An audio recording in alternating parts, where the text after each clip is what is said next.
लड़की बहुत अच्छी टेलर है, ये आपने ठीक तरह से पता तो किया है ना? अरे हाँ भाग्यवान, मैंने सब पता कर लिया है।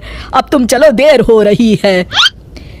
मेरी समझ में एक बात नहीं आती कि तुम मेरी शादी करने की बात करने जा रही हो माँ, या अपने दुकान के लिए नई टेलर देखने जा रही हो? अरे चुप कर, अभी तू बच्चा है, दुनियादारी के बारे में तुझे कुछ नहीं पता। अरे तू तो एक प्राइवेट कंपनी में काम करता है, और प्राइवेट कंपनी का क्या भरोसा। लेकिन माँ, अरे तेरे पिताजी से पूछ ले, इन्होंने अपनी जिंदगी में कितनी नौकरी पकड़ी है और छोड़ी है। अरे वो तो मैं थी जो सिलाई करके घर चलाती थी। अरे बेटा, बुरा वक्त कभी फोन करके नहीं आता। टेलर बहू लाऊंगी तो मेरे साथ दुकान में सिलाई करेगी, समझा? चल अब। दोपहर होने तक तीनों लड़की वालों के घर पहुंच जाते हैं। सभी बातें और चाय पानी होने के बाद, बहन जी, आपका बेटा रोहित एक अच्छी कंपनी में काम करता है और अच्छी तनख्वाह भी है। बस हमें और कुछ नहीं चाहिए। हमें आपका बेटा बहुत पसंद है। हमें भी आपकी बेटी मीना पसंद है जी। मुझे लगता है हमें बच्चों को भी आपस में बात करने का मौका देना चाहिए। हाँ हाँ, आपने बिल्कुल सही कहा भाई साहब। जाओ बच्चों, बाहर जाके बात कर लो। अरे आप रुकिए जी। अच्छा ये बताओ बेटी, तुमने सिलाई कहाँ से सीखी है? जी, दीनानाथ इंस्टीट्यूट से। अरे बहन जी, मेरी बेटी इस मोहल्ले में सबसे अच्छी ब्लाउज सिलती है और एक से बढ़कर एक डिजाइन भी बना लेती है।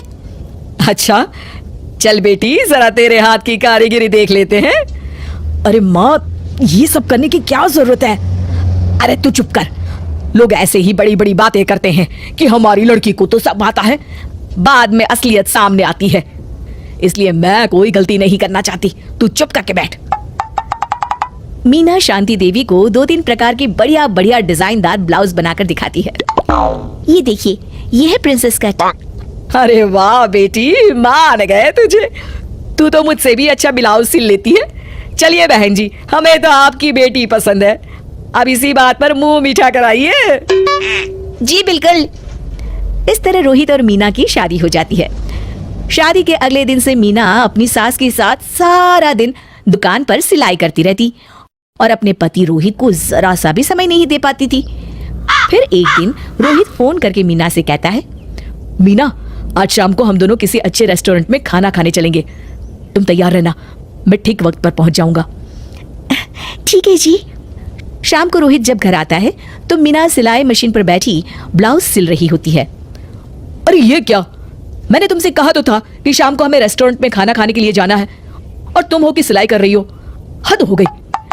मुझे माफ कर दीजिए जी, क्या करूं, ये ब्लाउज मुझे कल अर्जेंट सिल कर देनी है। सारा दिन तो तुम माँ के साथ दुकान पर सिलाई करती हो। अरे कम से कम शाम का वक्त तो मेरे लिए रखा करो। तभी वहां शांति देवी आ जाती है। अरे क्यों बहू को परेशान कर रहा है? कल ये तीनों ब्लाउज सुबह सिल कर देनी है। चल जा, अपना काम कर। रोहित चुपचाप वहां से चला जाता है। इस तरह अपनी सास के डर के मारे मीना चाहकर भी अपने पति के लिए वक्त नहीं बिता पाती थी। फिर एक दिन रोहित दोपहर को ऑफिस से घर आता है। उसके साथ उसकी कार में एक लड़की बैठी होती है। दोनों एक दूसरे से मुस्कुराकर बातें कर रहे होते हैं। माँ, जरा टेबल पर रखी मेरी फाइल तो देना, मैं भूल गया था। ये कौन लड़की है तेरे साथ? अरे माँ, ये तो मेरे साथ ऑफिस में काम करती है। इतना कहकर रोहित वहां से चला जाता है। उसी शाम, अरे क्या हुआ भाग्यवान, तुम्हारा चेहरा क्यों उतरा हुआ है? किस चिंता में डूबी हुई हो? क्या बताऊं जी, आज रोहित के साथ एक लड़की आई थी। कह रहा था उसके ऑफिस में काम करती है। मुझे तो उस लड़की के चाल चलन बिल्कुल ठीक नहीं लगते। कहीं दोनों के बीच कोई चक्कर तो नहीं है? अब अगर चक्कर हुआ भी तो इसमें बुराई क्या है? अरे बड़े अजीब आदमी हो आप, कैसी बातें कर रहे हो? तो और क्या कहूं, तुम घर में बहू के बजाय एक काम करने वाली लड़की लेकर आई हो, जो सारा दिन तुम्हारे साथ तुम्हारी दुकान पर काम कर सके। अरे भाग्यवान, शुक्र मनाओ कि मैं शरीफ था, इसलिए मैंने कभी किसी औरत की तरफ आंख उठाकर भी नहीं देखा। पर अब हर कोई तो मेरे जैसा नहीं हो सकता ना। इतना कहकर गिरधारी वहां से चले जाते हैं। शांति देवी समझ जाती है कि गिरधारी क्या कहना चाहते हैं। उसे अपनी गलती का एहसास हो जाता है और वो सोचती है जितनी जल्दी हो सकेगी वो अपनी गलती सुधार लेगी। और इसीलिए 2 दिन के बाद, रोहित बेटा, मैं चाहती हूँ कि कुछ दिनों के लिए तू अपनी ऑफिस से छुट्टी ले ले। क्यों, क्या हुआ माँ? अरे कुछ नहीं बेटा, मैंने तेरे और बहू के लिए शिमला की 2 टिकट बुक की है। मैं चाहती हूँ कि तुम दोनों कुछ दिनों के लिए बाहर घुमाओ। क्यों बहू, ठीक है ना? सासू माँ की बात सुनकर मीना का चेहरा भी खिल उठता है। वो शर्मा कर कहती है, जी माँ जी, जैसा आप ठीक समझे। और इस तरह शांति देवी पूरी तरह से बदल जाती है।